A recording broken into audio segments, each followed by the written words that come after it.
म्यानमाৰৰ আলফা স্বাধীনৰ শিবিৰত হোৱা আক্ৰমণৰ ঘটনাই অসমৰ ৰাইজৰ লগতে সদৌ অসম ছাত্ৰ সন্থাকো উদ্বিগ্ন কৰি তুলিছে। যদিও আলফাৰ সৈতে আমাৰ লক্ষ্য আৰু পন্থাৰ পাৰ্থক্য আছে, তথাপিও অসমীয়া সন্তানৰ মৃত্যুৰ বাতৰিয়ে আমাক মৰ্মাহত কৰিছে আৰু ছাত্ৰ সন্থাই শোক প্ৰকাশ কৰিছো। সদৌ অসম ছাত্ৰ সন্থাই দীৰ্ঘদিন ধৰি আলফা আৰু ভাৰত চৰকাৰৰ মাজত শান্তি আলোচনাৰ পোষকতা কৰি আহিছো।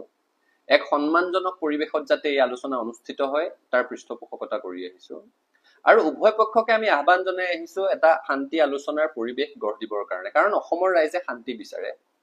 তেনে প্ৰেক্ষাপটত আলফা স্বাধীনৰ ম্যানমাৰৰ শিবিৰত হোৱা এই অতৰ্কিত আক্ৰমণৰ ঘটনাই সকলোকে চিন্তিত কৰি তুলিছে।